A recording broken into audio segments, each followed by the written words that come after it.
Handyman cleaning, plumbing services కాలిఫోర్నియాలో ఎక్కడైనా ఎప్పుడైనా contact insta service. For instant booking and offers visit instaservice.com. Hello viewers, welcome back to our channel. ప్రస్తుతం మనతో పాటు ఉన్నారు consumers affair committee chairman Mandadi Krishna Reddy గారు. సార్తో మాట్లాడదాం. నమస్తే సార్. నమస్కారం అమ్మా. సార్, ప్రస్తుతం అమెరికాలో జాబ్స్ లేక ఉన్నటువంటి జాబ్స్ని కూడా జాగ్రత్తగా కాపాడుకుంటూ వస్తున్నారు మన వాళ్ళు, భారతీయులు. చాలా మంది పార్ట్ టైం జాబ్స్ చేయొద్దు, తిరిగి వెళ్ళిపోవాలని చెప్తున్నాడు. ఇల్లీగల్ ఇమిగ్రెంట్స్ ఎవరైతే ఉన్నారో వాళ్ళందరినీ కూడా అలర్ట్ చేస్తున్నాడు ట్రంప్. మరి ఈ నేపథ్యంలో కొత్తగా ఇప్పుడు యుఎస్ఏలో 7 జాబ్స్ అంటే ఎంప్లాయ్మెంట్ కొంచెం హై శాలరీతో ఉన్నవి, డిమాండ్తో ఉన్నవి, ఇప్పుడు 7 జాబుల కోసం కూడా చాలా మంది పరుగులు పెడుతున్నారంట. ఏంటంటారు ఇవన్నీ? ఇప్పుడు కొత్తగా వచ్చినటువంటి 7 జాబులు అంటారా, గతంలో కూడా ఉన్నాయా అంటే ఏం చెప్తారు? వీటిలో కూడా చూసుకుంటే nurse practitioner, next IT manager job, physician assistant, financial manager jobs, software developer, information security, medical health services manager post, ఇవన్నీ కోవకు చెందినవి ఉన్నాయి. వీటి శాలరీస్ కూడా బాగున్నాయంట, డిమాండ్ కూడా ఎక్కువ ఉందని చెప్తున్నారు. సార్ వాటి గురించి ఇప్పుడు మీరు చెప్పినటువంటి 7 కేటగిరీలు కూడా గతంలో ఎప్పటి నుంచో డిమాండ్ ఉన్నటువంటి జాబ్స్ ఏవి. వీటికి హైలీ ప్రొఫెషనల్ పీపుల్ కావాలి, అంటే మేధావులైన వ్యక్తులు. మామూలుగానే చదువు ఒకటే కాకుండా చదువుతో పాటుగా అన్ని స్కిల్స్ ఉండేటువంటి వ్యక్తులు కావాలి. సపోజ్ నర్సింగ్ తీసుకోండి. నర్సింగ్కి ఒక అమెరికాలోనే కాదు, ప్రపంచంలో అన్ని కంట్రీస్లో కూడా డిమాండ్ ఉంది. నర్సింగ్ అంటే చాలా మంది ఏమనుకుంటారంటే మామూలుగా ఒక 6 నెలలు సంవత్సరం పాటు నర్సింగ్ ట్రైనింగ్ లాంటివి కొన్ని ఇన్స్టిట్యూట్స్ వచ్చాయి, చాలా ఇన్స్టిట్యూట్స్ వచ్చాయి, కొన్ని వందల ఇన్స్టిట్యూట్స్ వచ్చాయి. అవి ఇచ్చే ట్రైనింగ్ కాదు. బీఎస్సీ నర్సింగ్ చేసి డాక్టర్తో ఈక్వల్గా ఎంబీబీఎస్తో ఈక్వల్ అయినటువంటి నర్సింగ్ ఇది. ప్రొఫెషనల్ నర్సెస్ అంటారు వీళ్ళు. వీళ్ళకి వాళ్ళ గవర్నమెంట్ జాబ్స్ కావాల్సి ఉన్నాయి. అసలు గవర్నమెంట్ జాబ్స్ కంప్లీట్గా ఫిల్ఫిల్ కాకుండా ఉన్నటువంటి వాళ్ళు, అంటే గవర్నమెంటే అడుగుతోంది ఎవరన్నా అట్లాంటి నర్సెస్ ఉంటే మేము జాబ్స్ ఇస్తామని చెప్పి. అలాగే కార్పొరేట్ హాస్పిటల్స్లో వాళ్ళకి విపరీతమైన డిమాండ్ ఉంది. అలాంటి వాళ్ళు దొరకడం కష్టం, ఎందుకంటే కొద్ది మంది మాత్రమే బీఎస్సీ నర్సింగ్ వెళ్ళేటువంటి వాళ్ళు ఉన్నారు. వాళ్ళు పూర్తి చేసిన తర్వాత అవసరమైతే ఎంఎస్సీ నర్సింగ్ కూడా వెళ్ళేటువంటి వాళ్ళు ఉన్నారు. దాంట్లో హైలీ ప్రొఫెషనల్ వెళ్ళే వాళ్ళు ఉన్నారు. కాబట్టి ఇప్పుడు ఏదైతే కనబడుతున్నాయో, ఇప్పుడు ఈ జాబ్స్కు డిమాండ్ ఉందని, ఈ యాప్కు డిమాండ్ మొదటి నుంచి ఉంది, వాళ్ళ కొత్త వచ్చిన డిమాండ్ కాదు ఇది. తర్వాత దీనికి తోడుగా ఇంకేమవుతుందంటే ఇప్పుడు అన్ని జాబ్స్ నుంచి బయటకు పంపించారు. చాలా జాబ్స్ ఇప్పుడు ఖాళీ అయిపోయి బయటకు వెళ్తున్నాయి. ఇల్లీగల్ ఇమిగ్రెంట్స్ అంటే ఇక్కడ దీంట్లో ఇంతకుముందు 3 ఏళ్ళు 5 ఏళ్ళు జాబ్ ఏదైనా ఉండి ఆ జాబ్కి వెళ్ళిన తర్వాత L1 వీసా మిగతా వీసాల మీద వెళ్ళినట్టు వాళ్ళు కూడా ఇప్పుడు వాళ్ళందరూ కూడా వాళ్ళ జాబ్ అయిపోయిన తర్వాత కూడా వాళ్ళు ఏం చేస్తున్నారు, అక్కడే ఏదో ఒకటి జాబ్ సెర్చ్ చేసుకొని వేరే ప్రైవేట్ జాబ్లో జాయిన్ అయిపోయి ఉన్నారు. ఇప్పుడు వాళ్ళందరినీ బయటకు పంపించేస్తున్నారు. They are all illegal immigrants కింద లెక్క. తర్వాత ఇప్పుడు భార్యాభర్తల్లో ఒకరికి అక్కడ గ్రీన్ కార్డు ఉందనుకున్నాం, ఇంకొకరికి లేదు. ఇప్పుడు ఏమంటున్నారు, గ్రీన్ కార్డు కూడా కాదు, పర్మనెంట్ రెసిడెంట్స్ కావాలంటున్నారు. పర్మనెంట్ ఇద్దరు భార్యాభర్తలు ఇద్దరు రెసిడెంట్స్ అయితేనే వాళ్ళకి పుట్టే పిల్లలు అమెరికన్స్ అవుతారు, లేకపోతే కారు. ఇంతకుముందు ఏంటంటే ఇందులో ఒక్కరైనా సరే దీంట్లో ఉన్నట్టయితే, గ్రీన్ కార్డు ఉన్నవాడైనా సరే అమెరికాలో పుడితే, అసలు ఏ కార్డు లేకపోయినా అమెరికాలో పిల్లడు పుడితే అమెరికన్ అవుతాడు. అప్పుడు పిల్లలు అమెరికన్ పుట్టిన తర్వాత చాలా మంది ఏంటంటే ప్రెగ్నెన్సీ తోటి అక్కడికి వెళ్ళిన వాళ్ళు ఉన్నారు. అక్కడికి వెళ్ళి డెలివరీ చేసుకోవాలని పద్ధతులు. ఇప్పుడు ఆ డెలివరీ చేసిన వాళ్ళు కూడా, గతంలో డెలివరీ చేసిన వాళ్ళు కూడా ఇప్పుడు బయటకు పంపించే పరిస్థితి ఉంది. అలాగే ఇప్పుడు వచ్చే కొత్త వాళ్ళకి మాత్రం ఎట్టి పరిస్థితుల్లో ఛాన్స్ లేదు. కాబట్టి నేనేమంటున్నానంటే ఈ 7 జాబ్స్ గతంలో లేనివి కావు, కొత్తవి కావు. ఇవి ఇంతకుముందు ఉన్నవే. మేధావులైన వాళ్ళు, దాంట్లో హైలీ ప్రొఫెషనల్ పీపుల్ ఎవరుతున్నారో అలాంటి వాళ్ళకి మాత్రం ఎక్కడైనా భారతదేశంలో కూడా వాళ్ళకి అవకాశాలు కావాల్సి ఉన్నాయి, ఇతర దేశాల్లో కూడా అవకాశాలు ఉన్నాయి, అమెరికాలో కూడా ఇప్పుడు అవకాశాలు ఉన్నాయి. గతంలో ఉన్న అవకాశాలు ఇవి కొత్తగా వచ్చినాయి కాదు. కాకపోతే ఏంటంటే వీటికి అవకాశాలు ఎందుకు ఉన్నాయంటే, వీటిని ఎందుకు చెప్తున్నారంటే ఇవన్నీ మిగతా ఏరేశారు కాబట్టి మిగిలిపోయినవి ఇవి. వీటిల్లో పనికొచ్చే వాళ్ళు ఎవరైనా ఉంటే రండి, వాళ్ళకి మాత్రం మేము అవకాశం కల్పిస్తామని చెప్తున్నారు. అది కూడా టెంపరవరీ అవకాశాలే, పర్మనెంట్ కావు. దీంట్లో వెళ్లే వాళ్ళు కూడా రేపు పర్మనెంట్ గా ఉంటారని ఆశ లేదు, వీళ్ళకి పుట్టే పిల్లలు అక్కడ అమెరికన్స్ అవుతారని ఆశ లేదు ఇక్కడ. తర్వాత భార్య భర్త ఇద్దరిలో ఎవరైనా ఉంటే మిగతా వాళ్ళకి ఉద్యోగాలు దొరకాలనుకున్నట్టయితే హైలీ ప్రొఫెషన్ దాంట్లో వెళ్లాల్సిందే.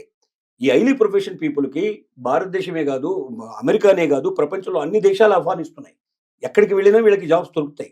ఇండియాలోనే నిజం చెప్పాలంటే అమెరికాలో సంపాదించే దానికన్నా తక్కువ కాకుండా ఇండియాలో సంపాదించుకునే అవకాశాలు కూడా వాళ్ళకి మెండుగా ఉన్నాయి. కాబట్టి ఇది ఏదో కొత్తగా వచ్చినట్టు, ఇది కొత్తగా ఆపర్చునిటీ వచ్చినట్టుగా ఎవరైనా భావిస్తే ఇది కరెక్ట్ కాదు. మీలో హైలీ ప్రొఫెషనాలిటీ ఉంటే ఇండియాలోనైనా మీరు జాయిన్ అయిపోవచ్చు, గవర్నమెంట్ జాబ్లోనైనా మీరు జాయిన్ అయిపోవచ్చు, లేదా మీరు అమెరికా కూడా వెళ్ళొచ్చు. బట్ అమెరికాకు మాత్రం కలలుగానే అమెరికాతో మీరు వెళ్ళొద్దు. అంటే అక్కడ మేము పర్మనెంట్గా సెటిల్ అయిపోతాం, రేపు మాకు బిడ్డలు పుడితే బిడ్డలు అమెరికన్స్ అయిపోతారనేటువంటి అలాంటి ఆలోచనతో మాత్రం, భ్రమల్లో మాత్రం వెళ్ళకండి. ఆ భ్రమలు మీకు తొందరలోనే బయటపడిపోతాయి. ఇప్పుడు ట్రంప్ ఉన్నంత కాలం, లేదా ట్రంప్ లాంటి వాడే ఇంకొకరు అయిపోతున్నా ఇంకొకటి వచ్చేవాడు, అదే ట్రంప్ని కంటిన్యూ చేసినట్టయితే మాత్రం అమెరికన్ చరిత్రలో మన వాళ్ళు ఉండడానికి చాలా కష్టంతో కూడుకున్న పని. పర్మనెంట్ గా రెసిడెంట్స్ అయ్యాము అమెరికన్ అనేటువంటి ఆలోచనతో ఊహతో వెళ్ళకండి. టెంపరీగా పనిచేసి మళ్ళీ వచ్చి భారతదేశంలో మనం సెటిల్ అవుతాం అనే ఉద్దేశంతో మాత్రం వెళ్ళండి. భ్రమంలోంచి బతకండి, నిజంలో బతకండి, వాస్తవంలో బతకండి. అలాంటి వాస్తవానికి ఎప్పుడు కూడా ఇండియాలోనే కావాల్సిన ఆపర్చునిటీస్ ఉన్నాయి. నిజంగా చెప్పాలంటే దమ్మున్న వాడికి భారతదేశానికి మించిన దేశం మరొకటి లేదు. భారతదేశంలో ఉన్నటువంటి సౌకర్యాలు ఇంకెక్కడ లేవు. సపోజ్ ఇప్పుడు అమెరికా తీసుకోండి. అమెరికాలో ప్రెసిడెంట్ కూడా తన సూట్ కేసు తనే మోసుకుంటాడు, తన వస్తువులు తనే మోసుకుంటాడు. ఎవరు వేరే వాళ్ళు వచ్చి ఎవరు సాయం చేయరు. కానీ ఇండియాలో అట్లా కాదు. ఇప్పుడు ఉదాహరణకు తీసుకో అంటే వైట్ హౌస్లో పనిచేసే వాళ్ళ సంఖ్యతో పోలిస్తే 100 రెట్లు ఎక్కువగా మన ప్రెసిడెంట్ ఆఫ్ ఇండియాకి నౌకర్లు చాకర్లు ఉంటారు. అక్కడ ఎందుకు తక్కువ ఉంటారంటే అక్కడ ఎవరి పని వాళ్ళు చేసుకోవాలనేటువంటి ఒక సిద్ధాంతం మీద ఉండేటువంటి దేశం అది. కాబట్టి ఇక్కడ డబ్బు ఉంటే భారతదేశంలో ఉన్న సుఖాలు, సంతోషాలు, తీసుకునేటువంటి సౌకర్యాలు, సేవలు ఇంకెక్కడా ప్రపంచంలో దొరకవు. కాబట్టి మనం దమ్ముంటే, శక్తి ఉంటే మన దేశంలోనే మనం ఒక ఉద్యోగం చేయడం కాదు, 10 మందికి ఉద్యోగాలు ఇవ్వగలిగేటువంటి పరిస్థితి ఏర్పడుతుంది ఇలాంటి మేధావులు ఉంటే. కాబట్టి వేరే దేశానికి వెళ్ళాలి, అమెరికాకు వెళ్ళాలనే భ్రమలను తొలగించుకొని వీలైనంత వరకు ఇండియాలో స్థిరపడి ఈ దేశ సంపదను పెంచడానికి ప్రయత్నం చేసినట్టయితే దేశానికి మంచిది, జాతికి మంచిది, మనకు ఇక్కడ ఉన్న భారతీయులకు కూడా ఎంతో మేలు జరిగే అవకాశాలు ఉన్నాయి. కాదు కూడదు వెళ్ళొస్తామంటే ఓ 3 ఏళ్ళు 5 ఏళ్ళు ఏదో ఒక టూరిస్ట్గా వెళ్ళినట్టుగా వెళ్ళి మీ కేపబిలిటీస్ ఇంకా పెంచుకొని మీరు మళ్ళీ తిరిగి వాపసు వస్తారనేటువంటి ఉద్దేశంతో మాత్రం వెళ్ళండి తప్ప అమెరికాలో స్థిరపడతాం, శాశ్వతంగా అక్కడే ఉంటాం అనేటువంటి భ్రమలతో మాత్రం వెళ్ళకండి అని విజ్ఞప్తి చేస్తున్నాం. అంటే కృష్ణారెడ్డి గారు ఇప్పుడు ఇక్కడ శాలరీ కానీ వీటికి ఏంటంటే డిమాండ్ కూడా ఎక్కువ ఉంది. 7 ఉద్యోగాలు ఏవైతే ఉన్నాయో అంటే ఇప్పుడు ఖచ్చితంగా స్మార్ట్ గా ఉండాలి, టాలెంట్ ఉన్న వాళ్ళు, స్కిల్స్ ఉన్న వాళ్ళకే ఇవి వర్తిస్తాయి అంటే ఏం చెప్తారు? ఖచ్చితంగా సర్టిఫికెట్తో మాత్రం రావండి ఇవి. సర్టిఫికెట్ ఉన్నంత మాత్రం రావు. నిజమైన స్కిల్ ఉండాలి, నిజమైన క్యాపబిలిటీ ఉండాలి వాళ్ళలో. అంటే ఆ జాబ్లోకి వెళ్ళంగానే అక్కడ ఏమాత్రం కూడా తేడా రాకుండా సర్వీసెస్ ఇవ్వడం మొదలు పెట్టాలి, వెంటనే వెళ్ళాలి. అంటే మళ్ళీ ట్రైనింగ్ లాంటివి కూడా ఉండవు ఇక్కడ. అంటే ఆల్రెడీ స్కిల్డ్ అయిన వాళ్ళు, ఆల్రెడీ నేర్పడతనం ఉండేటువంటి వాళ్ళకి మాత్రం ఈ జాబ్స్ వర్తిస్తాయి. అంటే the day when you are entering the job ఇమీడియట్గా నీకు వర్క్ స్టార్ట్ అవుతుంది. అంటే మళ్ళీ తడుముకోవడం కానీ లేదా నేర్చుకోవాలనే ఆలోచనలో ఉండే వాళ్ళు మాత్రం ఎక్కువ రోజులు ఉండరు. విత్ ఇన్ డేస్లోనే తెలిసిపోతుంది, వాళ్ళు వెంటనే బయటకు పంపించే అవకాశాలు ఉంటాయి.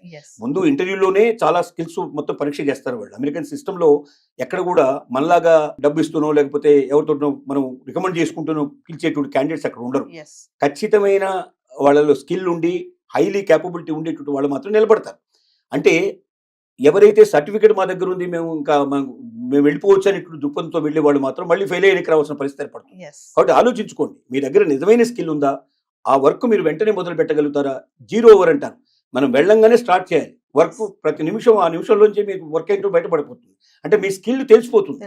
మీరు ఒకవేళ ఫెయిల్ అయితే విత్ ఇన్ 1 or 2 డేస్లో మళ్ళీ తిరిగి టప్ప కట్టుకుని వెనక్కి రావాల్సిన పరిస్థితి ఏర్పడుతుంది. కాబట్టి నిజమైనటువంటి వ్యక్తులు, నిజమైన శక్తి ఉన్నటువంటి వ్యక్తులు, నిజమైన తెలుసుకునేటువంటి వ్యక్తులు ఖచ్చితంగా యూఎస్లోనే కాదు ప్రపంచంలో చాలా దేశాలు ఆహ్వానిస్తున్నాయి. ఇప్పుడు చెప్పిన 7 సంబంధించినటువంటి ఏవైతే కేటగిరీస్ ఉన్నాయో వీటికి దేశం మంది కాదు, ప్రపంచంలో అన్ని దేశాల్లో కూడా దీని డిమాండ్ ఉంది. వేరే దేశాల్లో కూడా యూఎస్ కన్నా ఎక్కువ సాలరీ ఇచ్చేటువంటి దేశాలు కూడా ఉన్నాయి, పిలుస్తున్నాయి. వాళ్ళకి ఇండియాలో కూడా అంతకన్నా ఎక్కువ అవకాశాలు ఉన్నాయి. కాబట్టి మీరు ఆలోచించుకోండి. సో ఏదేమైనా వెళ్ళాలి, చేసుకోవాలి, వచ్చేయాలి, అక్కడ స్థిరపడాలన్న ఆలోచన మాత్రం పెట్టుకోవద్దని అంటారు. ఇప్పుడున్న పరిస్థితుల్లో అది లేదు. భవిష్యత్తులో కూడా ఇదే కంటిన్యూ అయితే వాళ్ళ భ్రమలు తొలగిపోతాయి. కాబట్టి తిరిగి భారతదేశానికి వస్తాను, తిరిగి నా దేశానికి నేను వస్తాననే ఉద్దేశంతో మాత్రం వెళ్ళండి తప్ప అక్కడ స్థిరపడతానన్న ఉద్దేశంతో వెళ్ళకండి. వెళ్ళిన తర్వాత కళ్ళు అయిపోతే మీరు బాధపడే పరిస్థితి ఏర్పడతాయి. నమస్తే. నమస్కారం.